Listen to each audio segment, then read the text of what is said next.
on up here.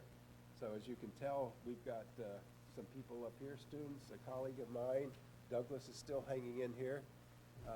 So I'll make almost no introduction of Douglas, and next to me is, who's talking next?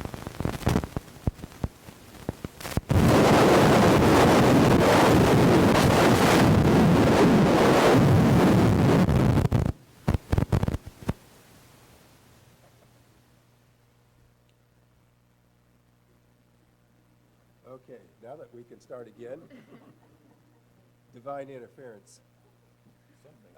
Next to me are two students, and hopefully Ed will come. Jules Noonan and Caroline Metcalf comes all the way from England to be with us this semester, and Ed.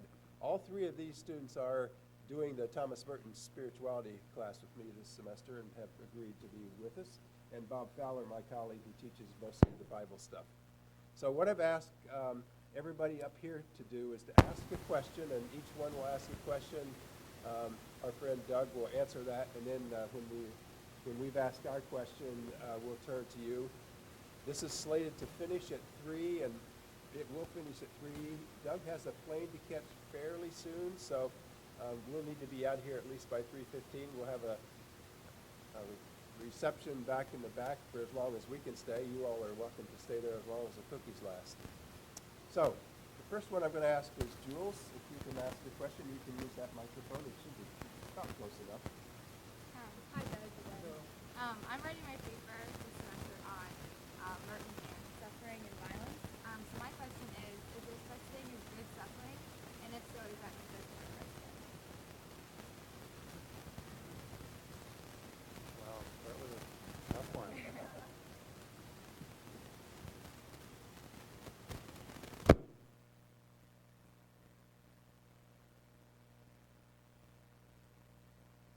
I want to think for a minute. That's a question. Is Yeah. Can you hear me better now? No? Okay. My question was, is there such thing as good suffering? And if so, does that make us more Christ-like?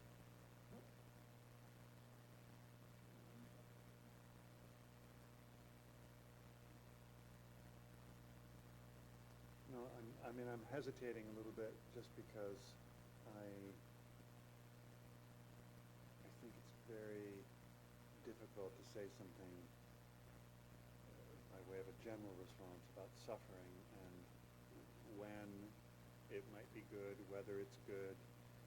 I think our tradition gives us lots of symbols and stories and images to help us realize that suffering doesn't have to be meaningless. It doesn't have to be bereft of meaning. It can be transformative. It can be purifying. It can take us somewhere into a greater understanding of who we are in relation to God, apart from which we couldn't have understood those things. We have lots of evidence to suggest that.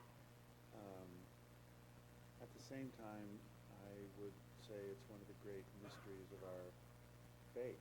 What is the suffering that we endure mean? Where does it come from? Can we make meaning out of it? We have hymns and religious rituals and theological language that suggests that we should look to the cross as a source of solace in our lives, and we do. And I think those practices and those devotions of aligning ourselves to the suffering of Christ are meaningful. And maybe by now you are getting used to this with me, my sensibility, but I do believe that there is and there must be space allowed in our own response to suffering for uncertainty and for silence and for mystery. One of the great texts in our tradition, Philippians 2, the great text of kenosis, God's own self-emptying in Christ, I think is one of those places that we are invited to pause carefully over the deep mystery of what we're being asked to consider, and what it means to be so empty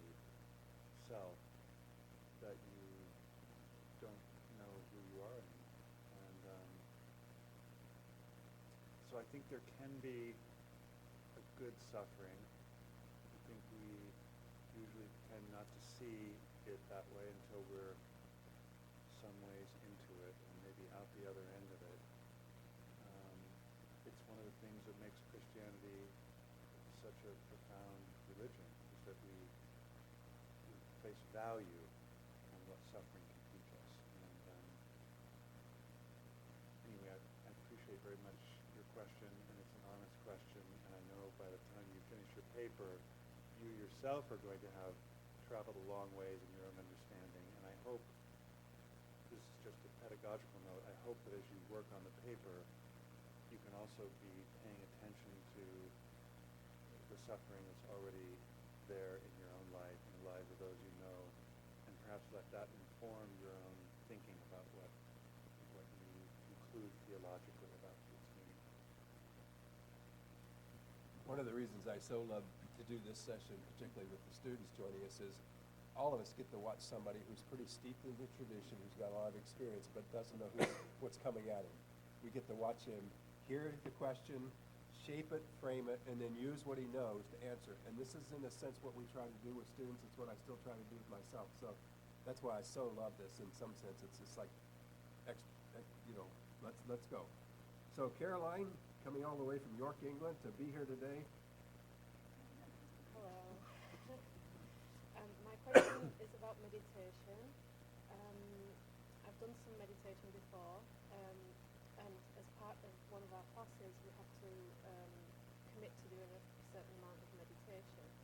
And I was meditating in my room the other day, and it suddenly occurred to me that I was meditating in a building that has a history.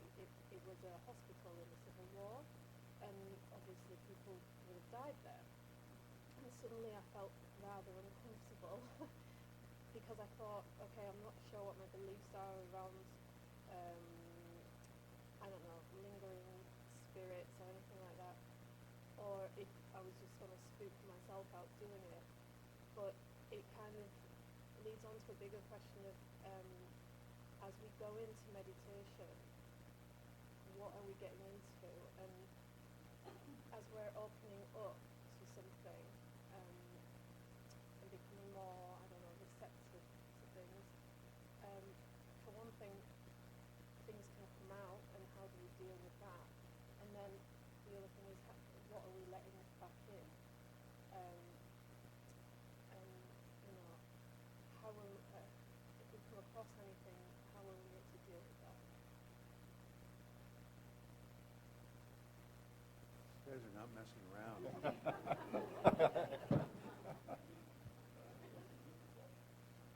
Could you hear the question, or it was also a little reflection unto itself, I think. But did everybody?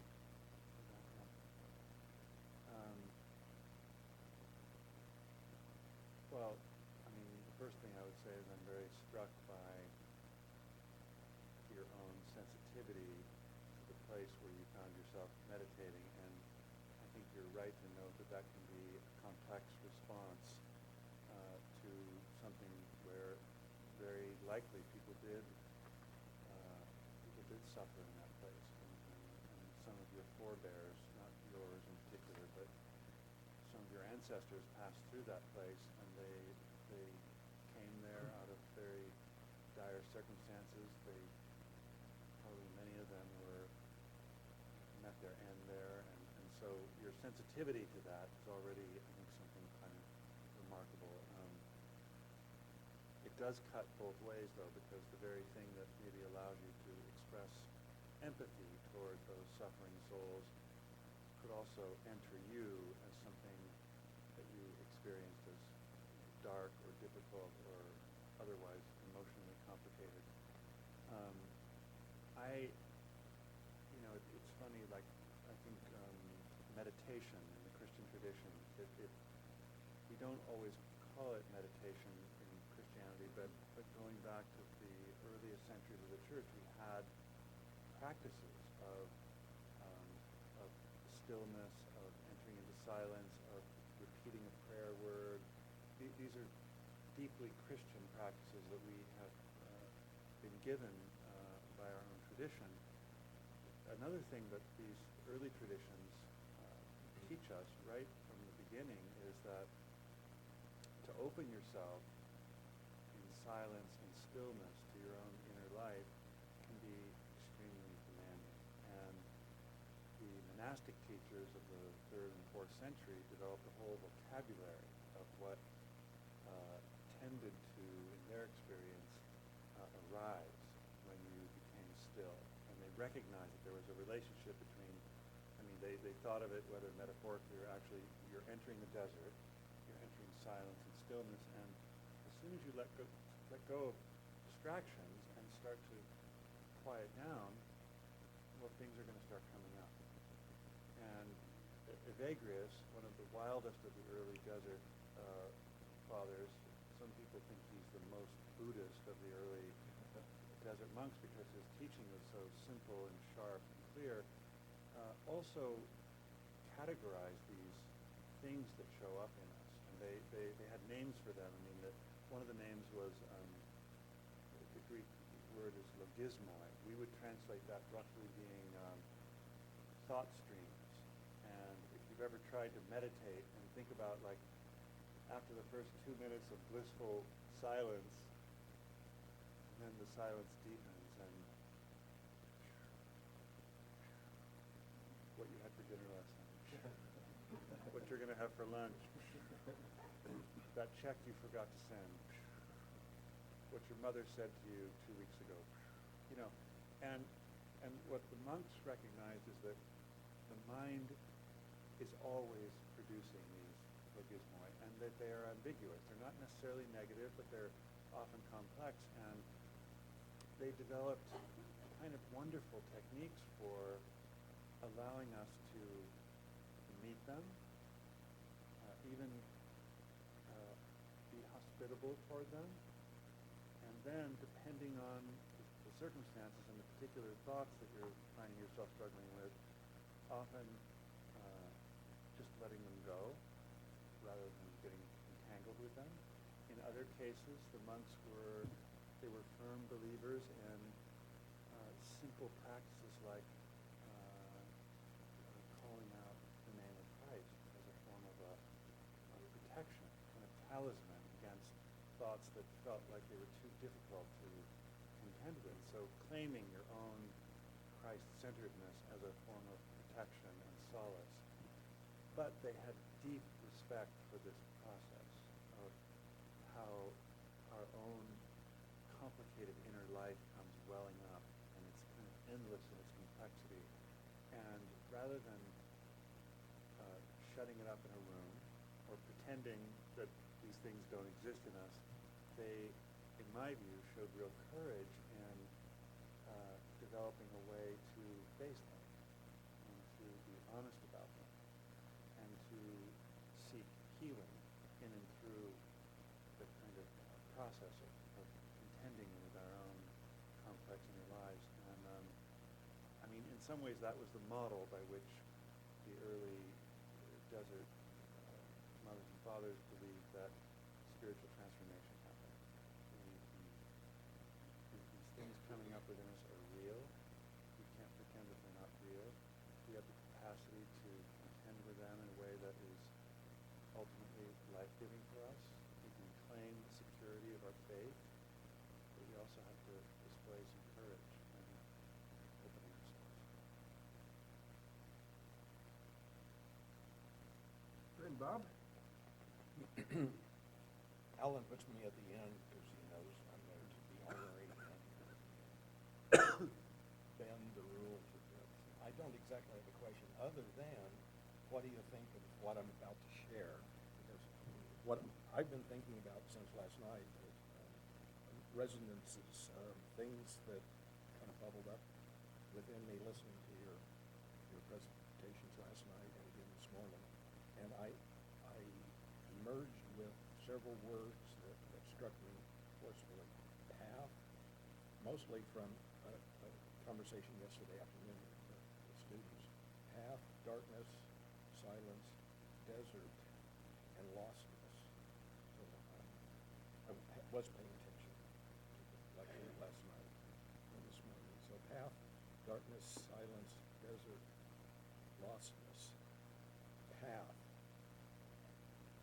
couldn't help but think of the opening line of Dante's Inferno. In the middle of the journey of our life, I came to myself in a dark wood where the direct way was lost. And there already are several words that Doug is using in his presentations. Journey, darkness, way, lost. I read Dante once a long time ago and haven't read it since. It's long overdue to be read again. I don't remember reading that long at the time. It did not resonate with me. I must have passed right on over it. I wonder why. Maybe because I was too young to appreciate it. Maybe because I had not suffered enough, or maybe because life had not given me enough disappointments, frustrations, and so on. I think it would resonate with me a lot more upon a rereading. So I'm looking forward to the rereading of Dante. Darkness, stillness. Being a child of the 60s, I couldn't help but think of another poet, not medieval but modern, a certain Paul Simon, and a song, The Sound of Silence.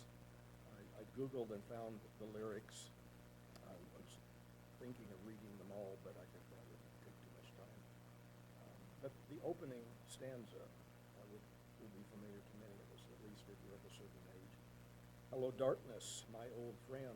I've come to talk with you again, because a vision softly creeping left its seeds while I was sleeping, and the vision that was planted in my brain still remains within the sound of silence. A lot more. Darkness, silence, and Paul Simon. Desert, or wilderness, as biblical translations often put it. Doug worked in a passing reference to Isaiah this morning. It came and went within a heartbeat, but I want to lift it out. Hanging on the wall of my classroom, Marting 316, is a photograph of the famous scroll of the prophet Isaiah, discovered at Qumran by the Dead Sea in 1947. The photograph was taken at the time by a young postdoctoral fellow named John Trevor, who later taught in the BW Religion Department. And he gave this photo to the department. It's been reproduced in books, probably hundreds of times. In the photo, the Isaiah scroll is open to the famous passage at the beginning of 2nd Isaiah, Isaiah 40, verse 3. A voice cries out, in the wilderness, prepare the way of the Lord, make straight in the desert a highway for our God. So 5 feet away from me, where I stand at the computer and at the lectern at the front of the room. So day after day after day, I'm looking at Isaiah 40 out of the corner of my eye. The fascinating thing about this passage is that it has been claimed by countless Jews and Christians ever since. Christians know in their bones that this passage is about John the Baptist preparing the way for Jesus.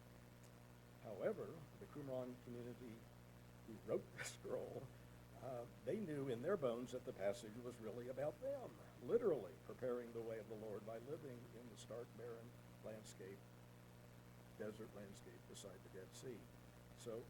So much of the life experience and wisdom of the Bible emerges out of desert or wilderness experience, literal or symbolic, and generation after generation of Jews, Christians, and later Muslims have constantly rediscovered this truth. So desert, wilderness, it's everywhere in the Bible. Hebrew Bible, Christian New Testament, it's everywhere. Finally, lostness. Lostness. I could not help but think of Luke 15, 3 parables of Jesus, boom, boom, boom, all about lostness. Lost sheep, lost coin, lost son. The last of the 3 stories is better known as the parable of the prodigal son.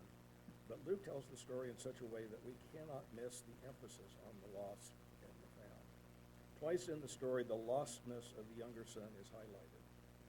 When the younger son returns home, father runs out to greet him and says, quickly bring out a robe, the best one, put it on him, put a ring on his finger and sandals on his feet.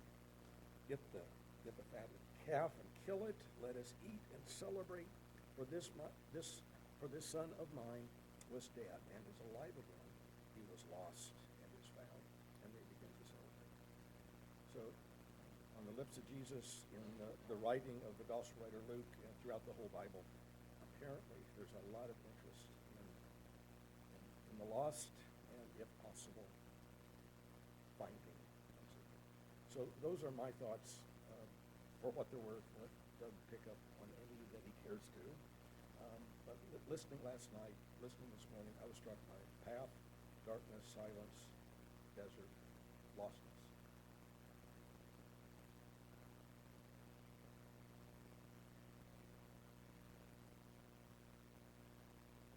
Oh, well, thank you. I mean, that's a beautiful recapitulation.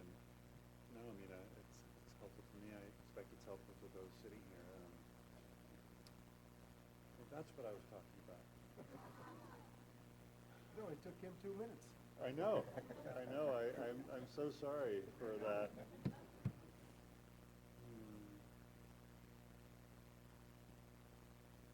You know, it's a little bit hard to respond. I mean, you just stitched together something very elegant and beautiful, and what I also appreciated was that you very honestly located yourself in relation to those questions right at the get-go, especially in relation to Dante.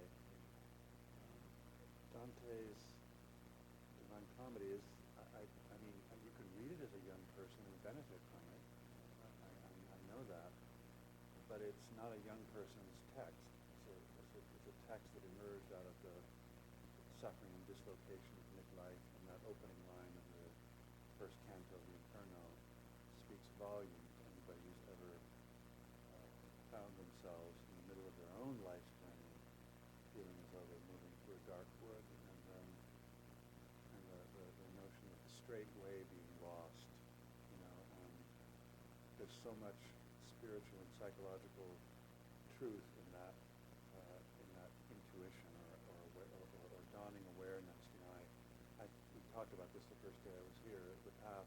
I thought the path was more or less straight. I felt like I could see where it was leading me, and it turned out to be kind of more circuitous or you know, containing impediments that I never anticipated, or it wasn't really a path at all. It was something else that I haven't even found language for yet. So experience teaches us to kind of question the categories that we once depended on, and I appreciate the honesty of your own response to that.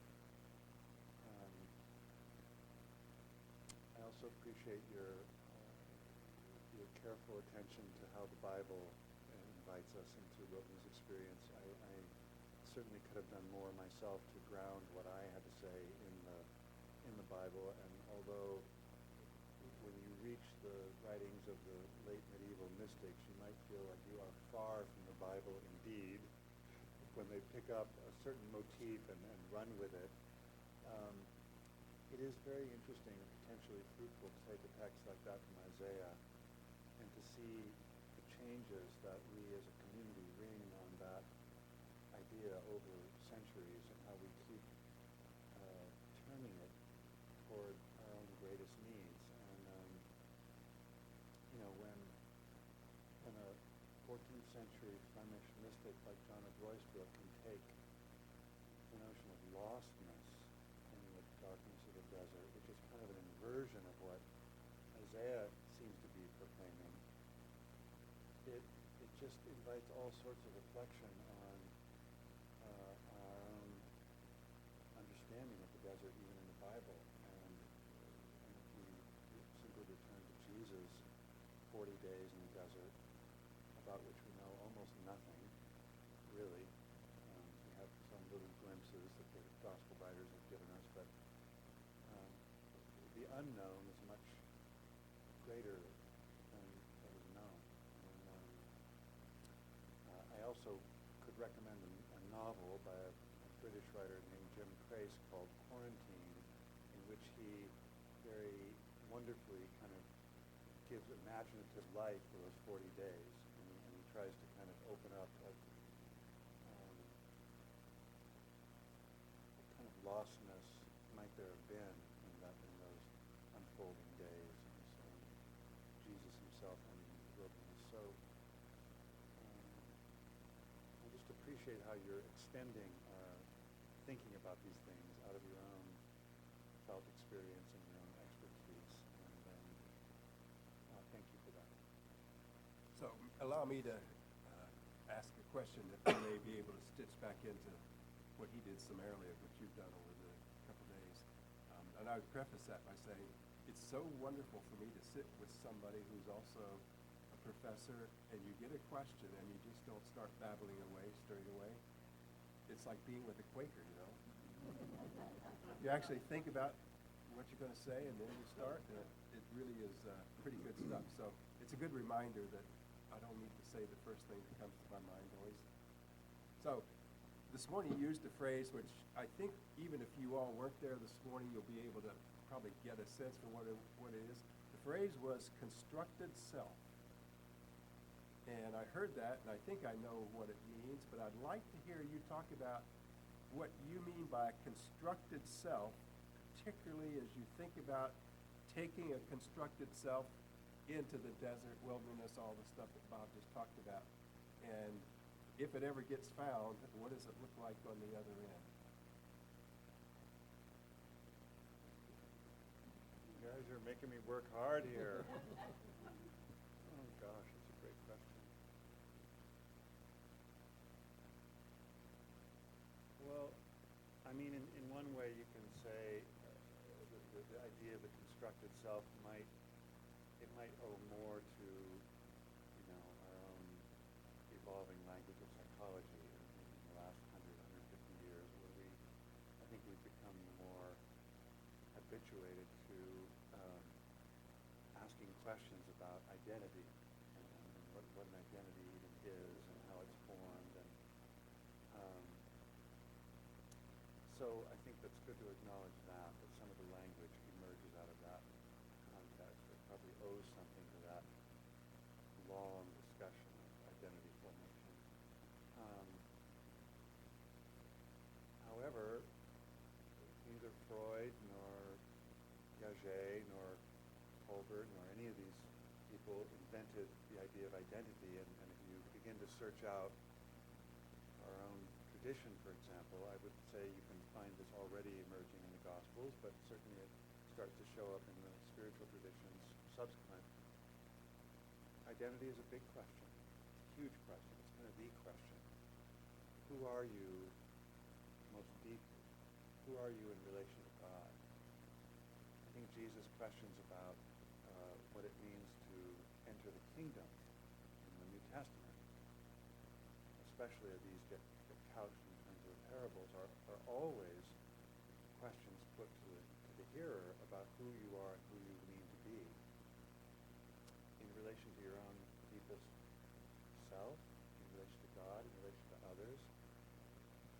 And at least this is my reading of it, that often the drama that we see unfolding in the Gospels, the resistance, say, sometimes to Jesus' parables or to his even his acts of healing or other, almost anything he did seemed to get him in trouble with somebody. If you examine the sources of resistance, it's often rooted in some alternative view of reality that somebody's deeply invested in. It might be a social reality that certain members of the religious elite want to uphold. It might be the Romans had their own version of this. They wanted to uphold a certain structure of political order and security. And in all kinds of ways, Jesus is questioning these ways of constructing the world. Now, some of them are social constructions, but some of them are also deeply internalized constructions of the self. And when you think about how Jesus questioned the purity codes of his day, for example, it's a very good example of this. By virtue of certain understanding of the law, if you were a person who was born with a physical deformity, or if you were a woman in menstruation, or if you were a Gentile, you were impure. And the impurity put you at a certain distance from the law and from the sacred precincts. But it also did something more insidious.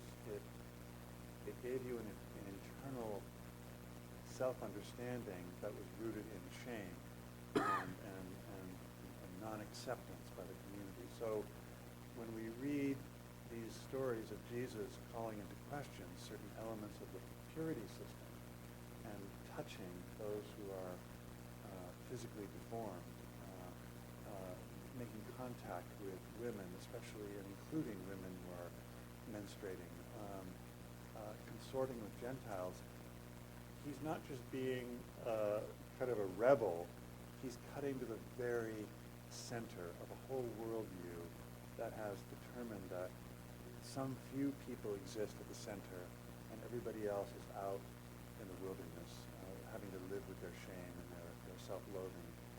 So we all have these constructed identities, I think. That would be my thought here. And they, some aspects of them are positive. Hopefully, if you have a good identity formation as you're growing up and you know yourself to be beloved of your parents and your peers, then you have an identity that starts to form that's got a ground under it. Others of us sometimes find ourselves moving through an identity formation that's much more fragmented and much more ends up being full of holes, and to even say who you are is difficult. It's exceedingly difficult. Either way, I would even say in the case of a positive identity formation, that can harden into something where you're so invested in your own hard-won identity that it's actually difficult for you to open yourself to others, to be vulnerable to yourself or to others. And it's this hardened identity that I think the spiritual traditions ask us to question. How invested are you in your own persona? What's the cost to you of that deep investment? Have you, in certain instances, become a defended person? We use that language in psychology. You don't even realize it. You're living a defended life, and you want to live. Part of you wants to live a more intimate life of exchange and reciprocity and love. So the taking apart or the dissolution of the constructed identity for the sake of something deeper and truer and stronger. Thomas Merton called it the true self. Meister Eckhart calls it the ground of our soul, the spark in us that is God and our deepest truest self. Recovering that is the great spiritual liberation that I think we live for. And it opens up our capacity to love and to be present to one another and not to let fear govern our lives so much. So it's everything's found, I think, in this journey into the desert where we're invited to come undone a little bit in God, to be remade. It's one sense of it.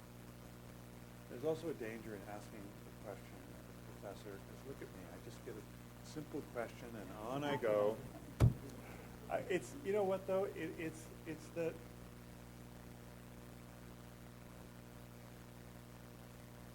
well, you wouldn't be here, all of you, if you didn't feel the importance of this.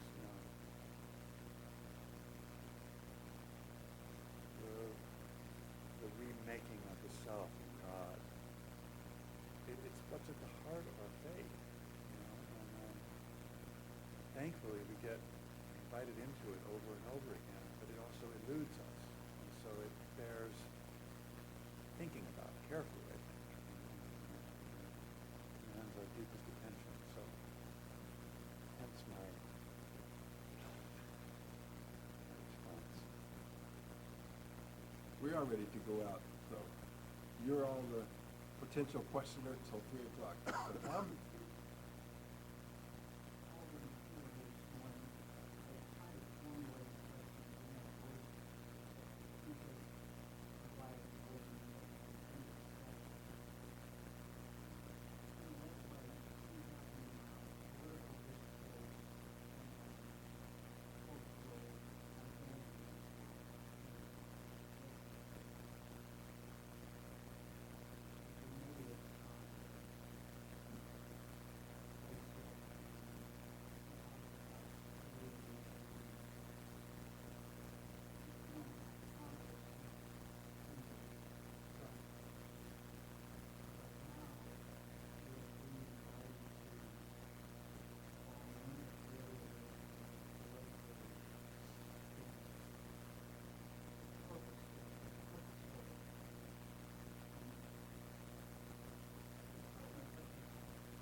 well, those aren't the same kind of alienation.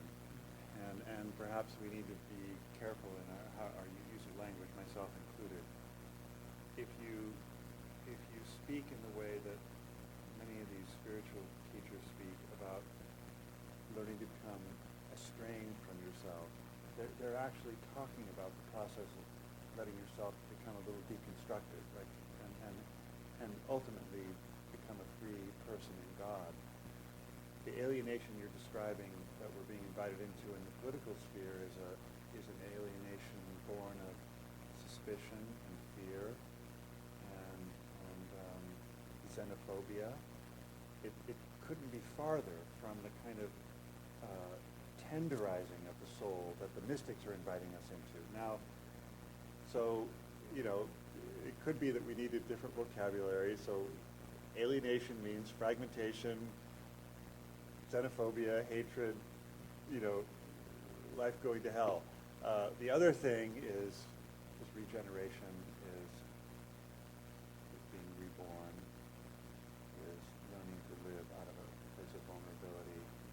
I do think if we can claim the language of estrangement that the mystics speak of, it can help us because it also can allow us to befriend some experiences that we have that we can't easily categorize. So if you're a little bit dislocated in your own experience for a time, if some of the categories have been shaken up and you don't know what to make of that, our tradition invites us to consider that as something potentially fruitful, that it might open us up to ourselves and to one another more deeply. And as far as being hopeful, I read the same papers you do, and I see the same kind of fearfulness and hate mongering, and I can't pretend that there's some simple answer that we can give, but even this gathering here and what we're all trying to engage each other around is also going on in our culture, like searching out ways to be more authentically human, more honest, more open, and for every headline-grabbing statement by one of our politicians, there are down-to-earth, practical, community-based responses that are born of something very different. And we have to keep digging into those. And I think they have to relate to our politics somehow, some way, but not everything has to be worked out on that level of public discourse. And I think in some ways we can, I don't say this lightly that we should ignore it, but also stop being hooked into it. Recognize it for when it's nonsense. And but it can have the effect of quickening in our own souls. What if I'm recoiling from that so deeply? What is it that I want to stand in? It can help sharpen our own conviction about what we're living for, what we want our country to be, and what we think community means. I believe that.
Well, you already started to answer it in the last few words you uttered. And I don't mean to be, I'm not being facetious at all. I feel like in your question, there's already seeds of a response. I wouldn't mind hearing you say a little bit more about what you believe is possible for us. We we all have access to some wisdom in this room. What do you think?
It's enough, Nadia.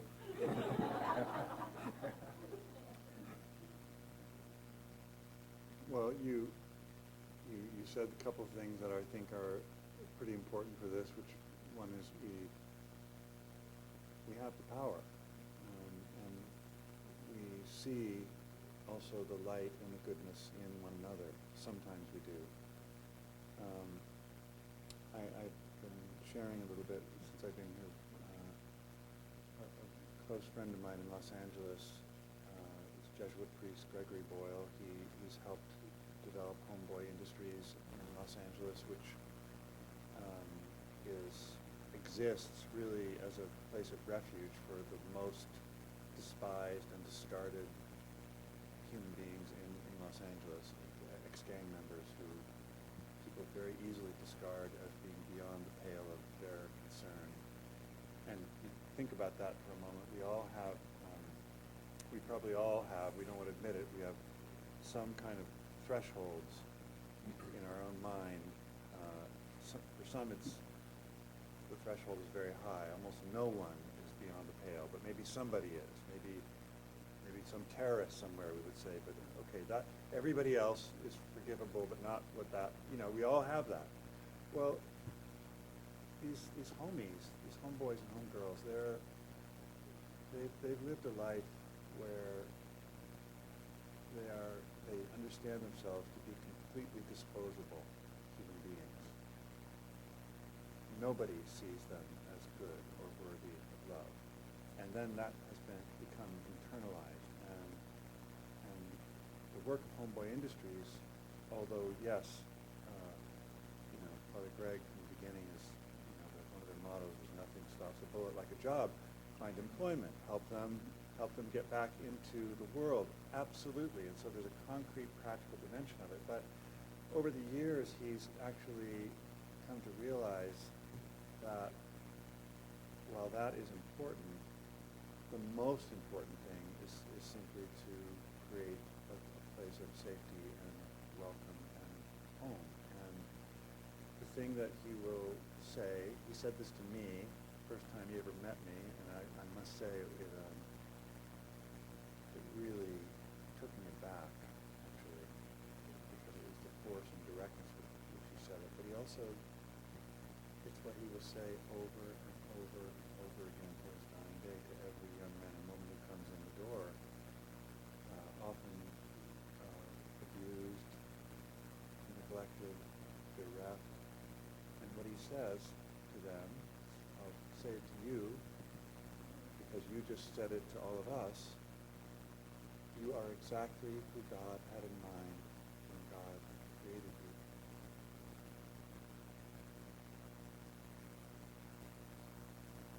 That's all. No conditions, no ifs, ands, or buts. And to say that, of course, you're looking past and beyond many obvious flaws. each of us would say that. Well, except for these things. No, no except. So it's a God's eye view of the essential beauty and dignity of each person. And you may say, oh, that's a fantasy to imagine that we could live out of that consciousness. No way. We're so caught up in this or that, you know.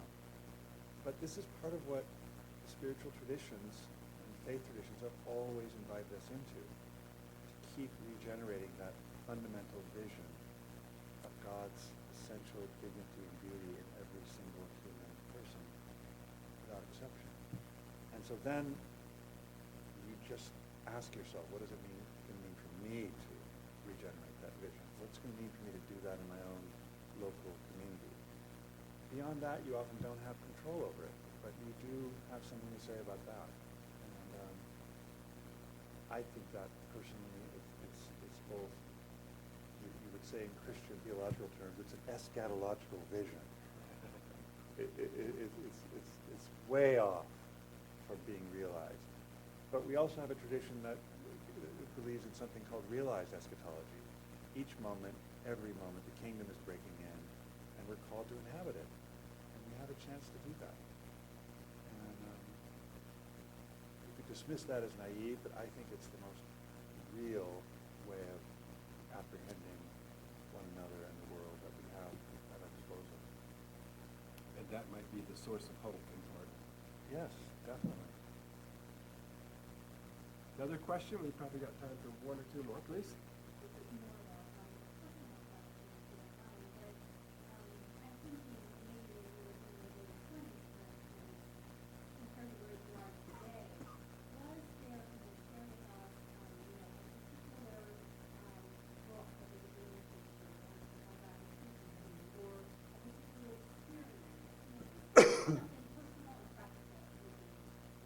Instead of ethereal and abstract. Yes. Things are getting easy, Doug. Oh.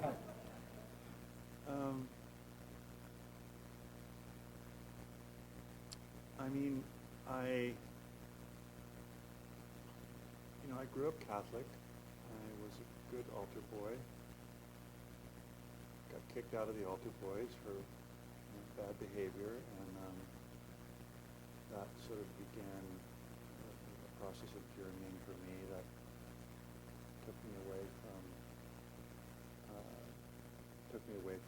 my own Catholic tradition for a time. I mean, okay, if I'm being honest in responding to your question, I would say that the thing that changed so much for me was some kind of experience I had when I was about 17 years old, and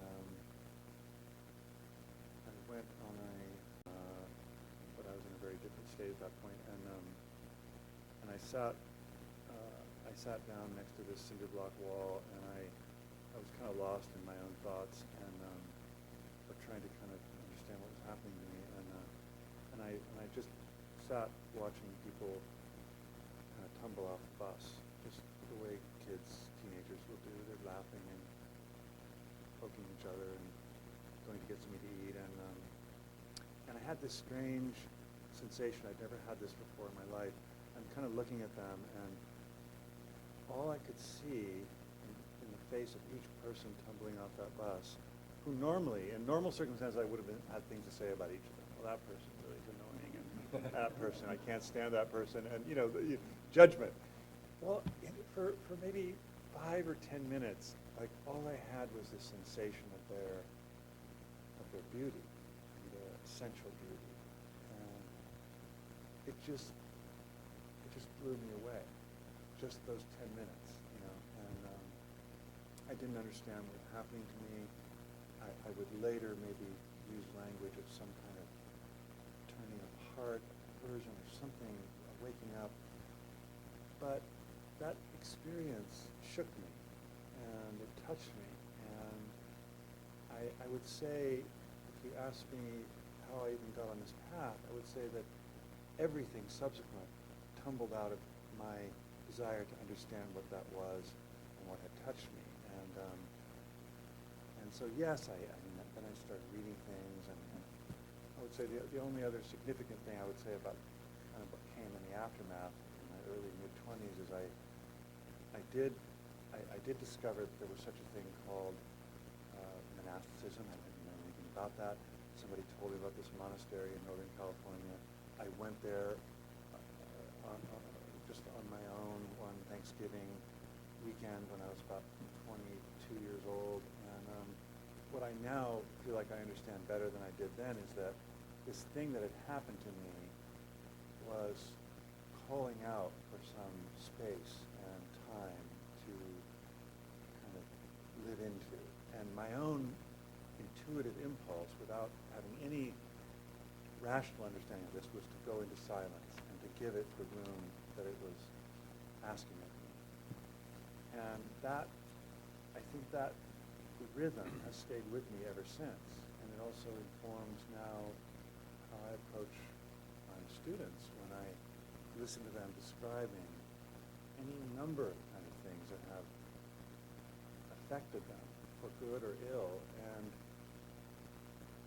the impulse to create space, to value experience, to let it gestate within us. That has become something that has guided me ever since, and as a value and as a kind of a disposition. And that's why I'm here. You know, honestly, it's an attempt to follow that impulse. So, gosh, maybe that got ethereal and abstract again, but I was trying to be concrete and specific. That was very helpful. Well, I'm gonna piggyback on that. It's time for us to wrap it up, so you can go back to LA. One of the things that I like to do at the end is, you've been here, geez, hardly over the day and a half with us. You got in at midnight the night before. But it feels like 4 days for me, something like that. It's such a rich time. So I always like to ask somebody who's going to leave us now, what's it been like for you?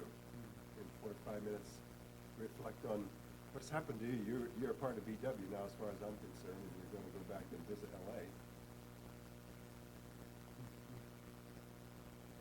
Well, I mean, I said since the moment I arrived, well, before I arrived, the gesture of hospitality, Alan, on your part, Carrie, looking after my every possible need all along the way. You feel these things. You feel the simple humanity in this. And so I sensed that before I ever got here. And then having arrived here, I felt the warmth and openness. I think maybe some of this is due to you, Alan, and your leadership, but there's a cohort of students and alums and others, friends of VW who are serious about thinking about these things and are serious about it in their lives, and that's very impressive. I feel that. You know, I really value this kind of exchange that we're having. You're speaking honestly of your own questions and concerns, and I get to respond as honestly as I can. That's, I don't know. I mean, we have some places for that in our lives, but they do feel relatively rare that we can just have this kind of honesty of exchange. So however you've managed to create that, I definitely felt invited into that. So thank you. Thank you. And thank all you for coming and making this happen. So we've got a few minutes that Doug maybe can hang out by the cookies, and I'll go get the car, and you can finish the cookies and hopefully come back next year. Thank you very much.